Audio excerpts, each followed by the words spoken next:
You did stop it. That was pretty impressive. That's what I'm saying. Why don't you shut your mouth? I got that in there by accident. Oh, yeah.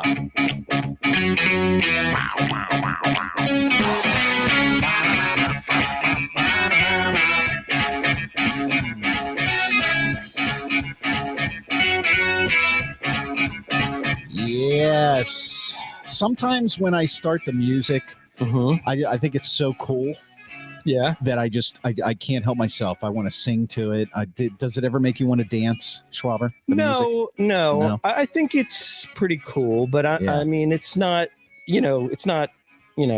moving the needle for me. No, it's average white guy music. Is that what you would label it? It's average white guy music. It is. Yeah, it is. I feel like I could play it. Yeah, like, you know, some dude got a guitar out and, figured I'm going to play a song like everybody else. Right. Call it my own. Yeah. Well, hey, listen, it's a good thing they did because that's our intro music. And you are watching the Sports Porch Philadelphia all over social media, all over the world, LinkedIn, Facebook, YouTube, Twitter, everywhere. And right after, we're going to drop this into the podcast, the Sports Porch Pittsburgh, or I just ruined the Phillies show, didn't I? Can you believe it? The Sports Porch Philadelphia. Ruin the show. Please just stab me in the heart. Anyway, we're going to drop the podcast, the Sports Porch Philadelphia, on the iHeartRadio app, Apple Podcasts, Spotify, or anywhere you get your podcasts. And where can you find us online, Schwaber? You can find us online at www.theporcheslive.com. Theporcheslive.com. Theporcheslive.com. Click it. Click on the Philadelphia tab. It's the only tab that matters. Yep. Click it. So, all right. Now that we got all that BS out of the way, let's get into the real stuff. What I really want to know is last week we crowned the cheesesteak champion 2023, and that was Curly's Comfort Food. And you've been trying to reach out to them because we have something for them. And that we don't want to say they're ignoring us. No, it could be just a genuine lack of attention to some of their contact stuff. Well, I mean, just to defend any establishment. I haven't given them a call, but I've emailed, I've DM'd, I've done all those things. And for whatever reason, I have not been able to get in touch with Curly's. We want Curly's to come onto the show. We'd like them to, and, bask in your glory and tell our crowd a little bit about the story of Curly's. Yeah. And that would be a lot of fun. So Curly's people, try to get in touch with us. If I don't hear from you by Tuesday, I'm giving you a call. So I believe Don Davis, I think, is the name of the GM. Yeah. And then Curly, I guess, is the owner. So guys, get in touch with us. We'd love to have you on the show and give you a little bit of free advertising. It's not going to cost you anything. Yeah. We are not selling you anything. We want to taste the cheesesteaks. Right. Yes. What we are selling you is actually more money for you because of all the attention we gather. There you go. There you go. And I detect a note of sarcasm there. I'm just saying a little appreciation would be nice. Oh, you're funny. Yes. But we love you. And Curly's, if anybody knows how to get a hold of them and let them know, Mark has reached out via social media and email. And what I was going to say earlier is, when you're a restaurant or you're an establishment like that has a lot of customers, I mean, I don't blame you for not looking at your email because I can't tell you the last time I tried to email a restaurant. I never have. Yeah. So, I mean, and does anybody ever look at those like info@curlys.com? We have some and I've never looked at them. Yeah. I mean, I don't know whoever looks at that stuff, but anyway, we'd love to tell the story, Curly. Absolutely. So let's get in touch. Let's move on. Curly's, we'll talk to you soon and hopefully we can have you on here. And I hear a rumor that maybe if Curly's doesn't respond, we might actually have the number 2 guy on. We'll have to bring on Lilo's. Yeah, we don't know. But, tomato pie. Just a little tease. Okay, the Phils. They're on a roll. They steamrolled the Cards. They swept them, which honestly they should have because the Cardinals suck. But you know how baseball goes. They're now this is what I find amazing. And now then the Grand Schwabini's going to speak. Mm-hmm. the Phils, they've won 3 in a row. They're firmly in the first spot for the wild card. Yep. It looks like things are starting to kind of come together at the right time. 72-58, yet unreal. 12 and a half games out of first place. I mean, I'm not saying that like that's a bad thing. I'm just saying, holy hell, look at Atlanta. That's ridiculous. I know. So I know, it's crazy. Yeah, but that being said, this is what happened last year, kind of. I mean, Atlanta had to win on the last day of the season, but well, last year the Mets were just as good as the Braves, right? And now this year the Mets have fallen off the face of the earth, and they're now terrible again. Worst thing ever. But the Braves are that good, and that it's one of the reasons why it's hard to get really excited and jazzed up about the playoffs, because you have the Braves in front of you, you have the Dodgers in front of you. Now the Phillies did beat the Braves last year, but then the Phillies also, I would say, had the good fortune. They played in the first round, they played a St. Louis team that wasn't really that good. Right. And then they got lucky. And instead of having to play, either the Dodgers or the Mets, they got the San Diego Padres, which is kind of like, let's face it, they're kind of like a lesser team. You know what I mean? Yeah. And it looks like Pat is alive, and Pat is on track today. Yeah, Pat, you are on track. Still not sure Schwarber's bomb has come down yet. Yes, the Schwarber. It's just so much fun to say Schwarber bomb. I know it is. It is. I like that. And it is fun to put all his home runs on Philadelphia Beautiful, because they are just all like shots. Yeah. Yeah, they're moonshots. Right. It is amazing though that he has struck out 160 times this year. Yeah. Or more. But I think is he in the 90s with walks? Yeah. I'll look at that while you continue talking about the upcoming playoffs. Playoffs. That's how I fill the time while you take a drink of tea. So, I mean, here's the deal. Some really positive things happening right now. Trey Turner, since the standing ovation, is hitting, over 350. And he is really starting to come around. Right. So that is good. So Trey Turner is kind of playing like Trey Turner. Harper has found his power stroke. I think he's got 7 home runs, in the past 2 weeks or so. And he has been hitting like 350. His average is up to 306. So that's great to see. Looks like, by the time it's playoffs, he'll probably be 100%. And overall, Castellanos bounced back after a slide after the All-Star break. Schwarber's still doing Schwarber things. I mean, look, he's got, what is it? Is it 36 home runs? 36 home runs, 84 ribbies. He doesn't have 90 walks, though. He has 100. He has 100 walks. 100 walks. And 166 strikeouts. And the projections, though, are for 125 walks. And 207 strikeouts, but 105 ribbies. I mean, and he's batting 189. It's just, to me, that's like an anomaly. Well, it's crazy. I mean, and the other thing is too, is like once they put him back in the leadoff spot for good, the record is something like 45-25, and they've got the 3rd best record in baseball since that time. Yeah, and it's incredible that we're talking about a guy of Schwarber's stature and how important it is that he be the leadoff hitter. It's crazy.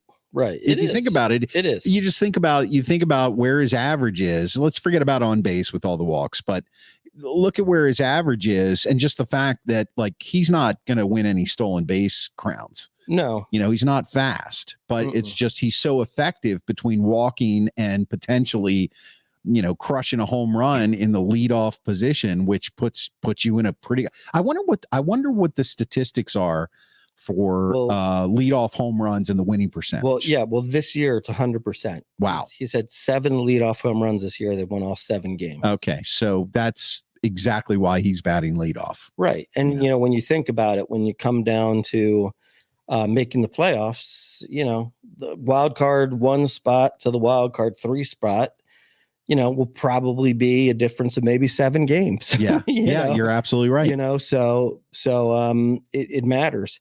It's also kind of an interesting, I heard Topper gave a little opinion on it the other day, and I kind of buy it, I kind of don't, but it was kind of interesting. And it was basically that Schwarber bats leadoff once a game. That that's true. He leads off once a game. Yeah.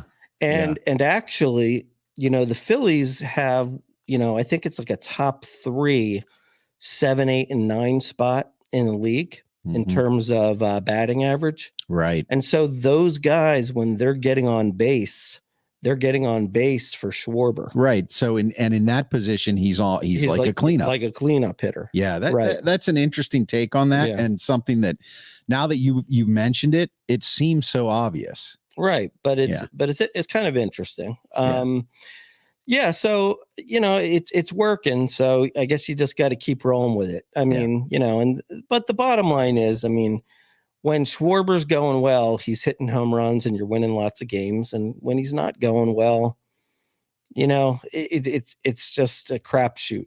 Well, I don't think so anymore, though, because Trey Turner has turned his season around. Right. And Bryce Harper seems to be getting a little bit better back into form.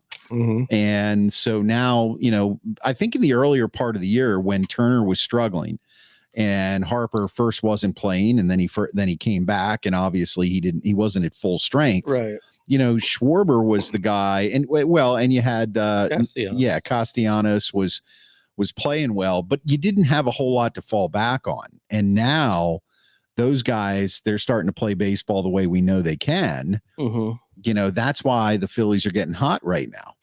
That's why they're looks like they're poised anyway. I mean, there's 30 some games left in the season, but it would be a fairly remarkable, collapse right for them to, even if they squeak in the number 3 spot, it would still be a remarkable collapse for them to not make the playoffs. Right. It's 92.7% chance of making the playoff. Yeah. And that being said, you could have heard that on the Phillies report after the Cardinals series, and the Grand Schwabini speaks on the Phillies report on the Sports Porch Philadelphia before and after every Phillies series. Sometimes with an echo. Yeah, and it's okay. Right. Still working out the kinks. Yeah, he's added the music in, which is good. That's a step. It's an important step, and we're all here to support you, Grand Schwabini. We know you'll get it right. Thank you very much. But I listened to them, and that was something that I picked up in the last one. 92.7% chance. Mm-hmm. How does that change if they lose tonight? Probably becomes like 91.8%. Yeah, I don't know. that's where my mind goes. Like, how does that affect it? But but actually, part of the reason I think why they're playing well as a team is it seems like the first time of the year that the hitting and the pitching are both good at the same time. Yeah, that's right. Yeah. They've actually now had 2 good outings in a row from Aaron Nola. Right. Now look, granted, it was St. Louis Cardinals. But they still do have Goldschmidt. They still do have Arenado. They still have guys who can hit the ball. Well, that's the thing about the Cardinals that makes it so almost incredible that they're in the basement in the Central, is that it's not that they don't have guys on the team that haven't won before or are novices to the game. Right. So, I think their pitching is just really bad. It is. But, Nola goes 7 innings pitched, 1 walk, 9 Ks, no home runs. That's the big thing for him. Right. And Wheeler, a couple games beforehand, he went 7 innings pitched with no walks and 10 Ks. And his ERA is down kind of like, I think it's like 3.5, 3.6 now. Right. So, the starting pitching is looking better. They've got Alvarado back in the bullpen. Mm-hmm. He's now coming in, every other game and pitching an inning and getting 2 strikeouts. So that's a big piece to have back in the bullpen.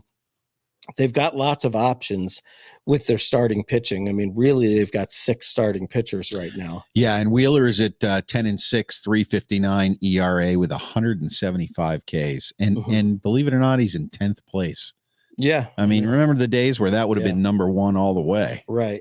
So yeah. So their pitching is definitely coming around. Mhm. Definitely coming around. And that's key, because when you get into the playoffs, you're not playing against teams who can't hit. Yeah, and I mean, there's a lot of people. It's what's interesting for the Phillies is, unless Nola completely falters down the stretch, which maybe he's not going to. Maybe he's put it together for the rest of the year. They said something about all year he'd been throwing his four-seam fastball something like 21% of his pitches, and in the last two starts he's thrown that pitch 51% of his pitches. Yeah. So maybe he's just getting a little more confidence locating his fastball, and maybe that's going to carry him through. But so let's say you go Wheeler, Nola first and second, which you typically would do. Then you have a choice. Usually you're going to start 4 in the postseason. You've got, to me, it seems like I would think they would probably go number 3. They would probably go Ranger Suarez, because you're going to want to throw a lefty in there. And now Rangers, he had that great month of June, and then he kind of faltered since then. Turns out he was trying to pitch through an injury. So he's been on the 15-day DL. He's supposed to come back soon. So I think he comes back and he pitches well. They're probably going to slot him in at number 3. Right. And then you got a choice between like Lorenzen and Taijuan Walker. Yeah. And Christopher Sanchez. So the Phillies have one of your favorite words, optionality. Or a conundrum. Yeah, it could be. It could be. Right. Now, Pat on Track comes in with this is a good stat that he just sent us. The St. Louis broadcast crew threw out this Steve Carlton stat. In 72, he had 30 complete games. There have been a total of 27 in Major League Baseball this year so far. Right. That, to me, is one of the biggest mysteries of modern day sports. Yeah. Well, it really is. Well, it's just, it's a totally different ballgame now. Yeah, for lack of a better word. It is. That's what it is. I mean, the bottom line is maybe people could do that. Just nobody wants to have them try. Yeah, I know. I don't. That used to be a badge of honor. Right, I mean, it really was. These guys wanted to pitch complete games. Right. Every time out there. Right. And even for those days in 72, though, 30 complete games from Steve Carlton. I mean, 30 complete games, period. That's like every start. Right.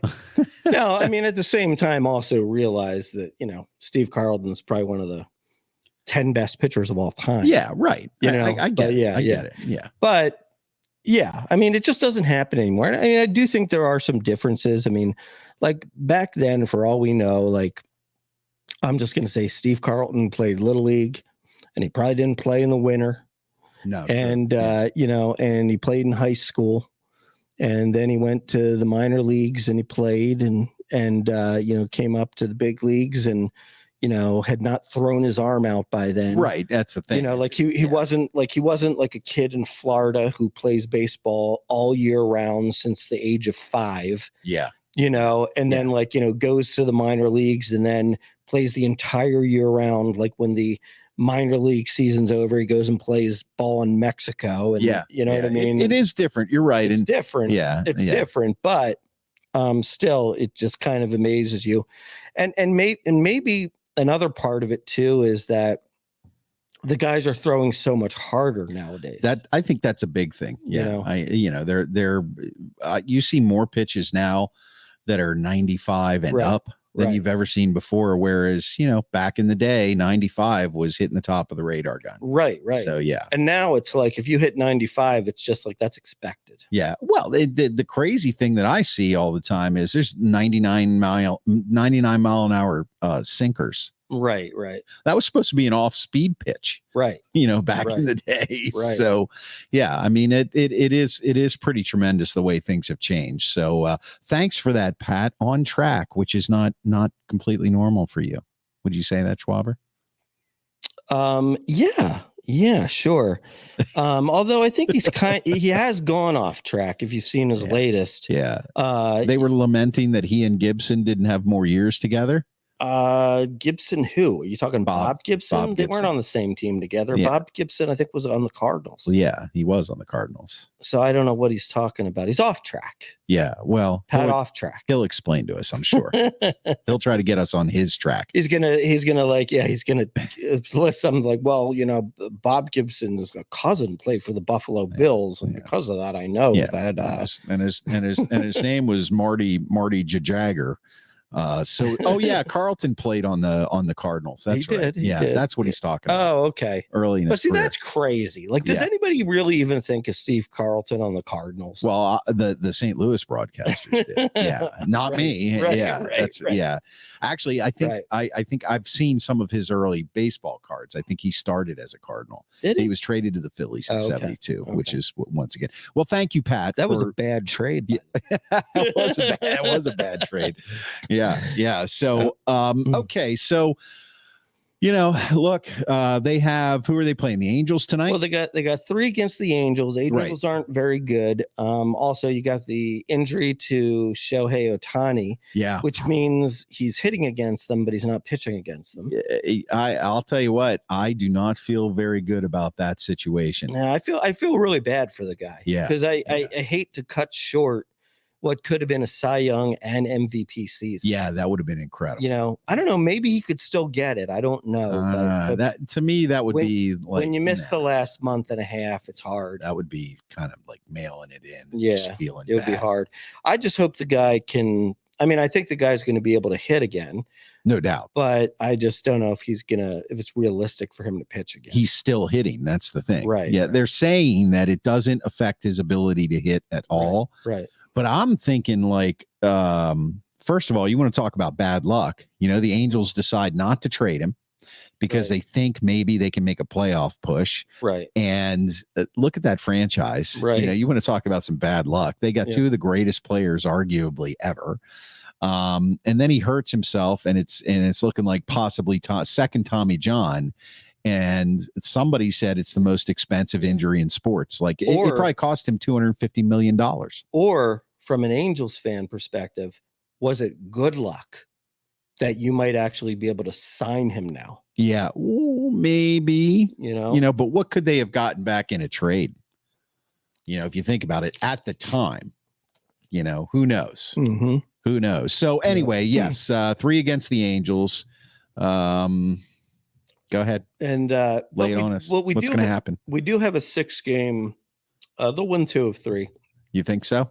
They do have a 6-game stretch coming up. Right. That is, I believe it's 3 at Milwaukee.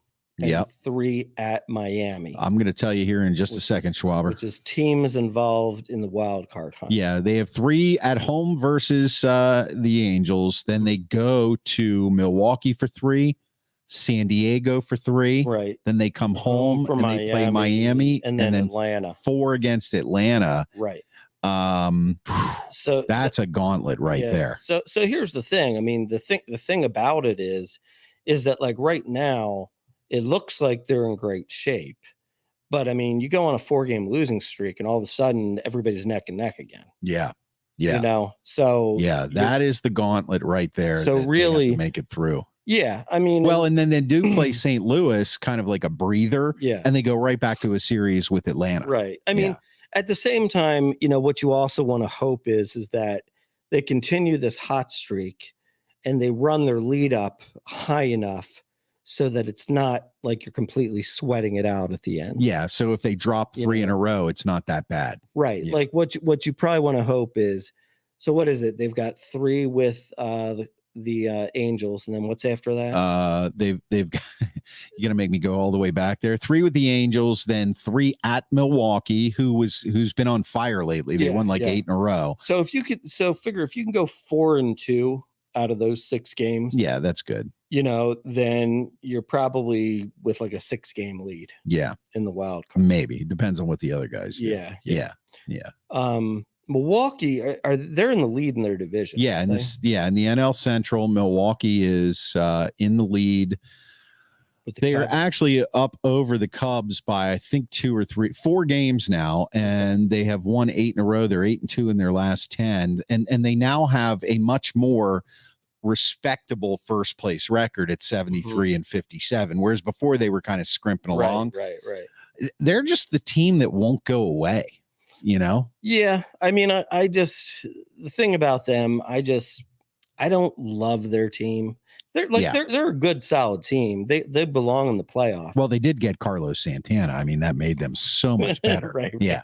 I mean, they'll belong in the playoffs. It's not like they shouldn't be there. Or anything. But, you know, I don't know. I mean, let me put it this way. I'm not afraid of playing the Brewers in the playoffs. It's not like I'm sitting there saying like, oh God, how are we going to beat the Brewers? Yeah. I'll tell you what, not saying that they couldn't win, but I'm saying that it's not very scary. They might be getting hot at the wrong time, because the Brewers strike me as a team that if they're going to go far, they need to get hot at the right time. And winning 8 in a row right now, it solidifies their lead in the Central Division. But they're not. They are incapable of being hot for the next 40 games. You know, it's just not the team that they have. Well, built. and that's the thing. I mean, you know, when the Phillies went on their run last year, they actually stumbled into the playoffs. Right. And they got hot starting the first game of the playoffs. Right. you know? Yeah. So, I mean, ideally, you want to be playing good baseball like the last 2 weeks going into the playoffs. Right. You know? Yeah. But if you're not, it doesn't really matter as long as you get hot in game one. That's true. That's true. All right. Let's move on now. Of course, once again, you can catch the Phillies report before every series and after every series on the Sports Porch Philadelphia podcast with the Grand Schwabini. And you can find that on the iHeartRadio app, Apple Podcasts, Spotify, anywhere you get your podcasts. I want to remind everybody that the cheesesteak champion has been crowned. And can anyone help us get a hold of Curly's? That would be nice. Curly, where are you? Yes, exactly. Curly, where are you? So, cut down day tomorrow. Who will stay and who will go? This is little Eagles talk for you. I do have to tell you, you know, I'm somebody, I love the whole roster construction. I mean, I'm really get into it. I really, you know, every year I've always like made a list of who I think is going to make the roster, who isn't. Right. I'll tell you what, this has got to be the easiest roster deadline day I've seen in all my years with the Eagles. Not where I thought you were going to go with that. It really is true. Huh, I mean, like, I mean, because, and to be honest, look, I don't know that it means that they're going to, you know, return to the Super Bowl this year, but all I can say is like, there's very little holes on the roster. I would agree with you there. You know, there really isn't. Like, I mean, it's pretty simple. Like, you know, it's kind of like, you know, like look at the running backs, right? You know, you've got DeAndre Swift, Rashad Penny, Kenny Gainwell, Boston Scott. Yep. 4. Yep. That's it. All good. That's it. Yeah. I mean, there's no choice. There's no decision. Yeah. Yeah. I mean, the only guy that they like is Trey Sermon. And they'll cut him and hope to get him on the practice squad. Right. You know what I mean? Right. But that's kind of what it's like. I mean, it's like you look at tight end. I mean, it's Dallas Goedert. Yep. You know, it's Jack Stoll, who's their blocking tight end. Right. And it's Grant Calcaterra, who they took like in the 5th round last year. And he's kind of like got some promise. Yeah. That's it. Yeah. You know what I mean? Like, that's it. Like, there's no one else. You know, I mean, you look at the receivers, it's AJ Brown, Devontae Smith, Quez Watkins, some guy like named Zacchaeus that they got who was with the Buccaneers. Yeah. Oh yeah. I know you're talking about. Yeah. And probably right. And probably Brittany Covey will be the last guy because he's the punt returner. Right. That's it. Yeah. There's no one else. Right. I mean, it's like you just go through the whole thing like that. Yeah. And that's basically what it is. Yeah. I mean, the only areas where, you know, I think that there could be some movement. I don't think, I could be wrong on this, but my guess is that the punter is not going to be, is somebody who's not on the team right now. Yeah. Well, you were calling for his head, for the punter's head, right? Last year. And he, so what they did was they cut the guy who was the rookie who was in competition with him, and Aaron Sipas is his name. He went out to punt the last week. And he had 2 bad punts. So they showed him the door. Well, here's the only thing. The only thing in his favor, though, is that he is a good holder, for Jake Elliott. And actually, in the preseason finale, I think Jake Elliott hit a 56-yarder and a 59-yarder. Yeah. So that's the only thing he's got going for him. But I have to think that he's going to eventually get cut and there'll be another punter picked up. But I don't know. I'd say it's 50-50. Right. Big decision. Decision. I mean, if you're worried about the punter, you know what I mean? It's, you could, there's a lot of good corners on the team. Yeah. But again, it's obviously it's Slay, it's Bradbury, Avonte Maddox, they're as the slot, they're the starters. Right. Right. And then looks like Josh Jobe, a second-year guy out of Alabama. He has, kind of come on as like the 4th corner. And then, it's like, well, are they going to keep 5 or 6 corners? They've got a couple guys, Eli Ricks, who led all PFF, cornerbacks in the preseason. Right. He's from Alabama, but he was an undrafted free agent. Yeah. They got him. They got Mario Goodrich he was an undrafted free agent last year from Clemson, who they really like. Probably one of them will make the team, one won't, and then hopefully we'll make it on the practice squad. I mean, that's really all you're talking about. Well, they have depth there. Right. So that's and the Eagles as of late have seemed to always had decent depth at corner. And in today's NFL, that's valuable. So it doesn't help that last year, of course, your front 4 were one of the best front 4 ever as far as sack totals go. That helps any secondary in the NFL. Right. I mean, and you've got I think that maybe one position where maybe there could be a move that we're not necessarily seeing might be safety. Right. Basically your starter slotted in at safety is Terrell Edmonds, former Steeler. Right. Let's face it, he's an average safety. Yeah. I think the Steelers considered him to be above average, but I think he's average. Yeah, he's average. Yeah. And then you've got Reed Blankenship, who, when CJ Gardner-Johnson went down last year, he filled in and did really well. Right. And they said he was the best safety in camp and preseason. So he's solidified a starting job. So, then there's backup safeties. I mean, there's this guy, Justin Evans, who was a starter for the Saints last year. Right. Couple, Kavon Wallace, who's been on the team. It's a 4th-round pick from Clemson. Has been on the team for 4 years now.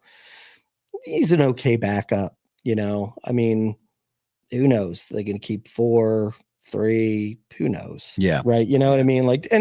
And players have, all sorts of different players have optionality. Right. For example, Avonte Maddox has filled in a little at safety, so who knows, but this is what you're talking about. You're not talking about much. Now the one thing that kind of came up today, which is a little bit of a surprise.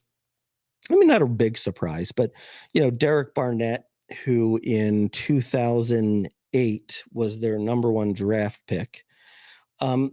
I wouldn't go so far as to say he's a bust, but I would say he's a disappointment. Right. To be honest, I've actually always felt like he should be better than he is. Yeah. He definitely has talent. I mean, look, this is a guy who he went to the University of Tennessee and he broke Reggie White's sack record. Yeah, well, you would think that would predict great things. Right, but it hasn't. He did 2 great things. The year they won the Super Bowl, which was the year he was a rookie. I want to correct you on one thing, just one thing. Yeah. You said he was their 1st-round draft pick in 2008. I don't know why you said that. 2017. 2017. Yeah. Just for those. Yeah. And I can give you his numbers.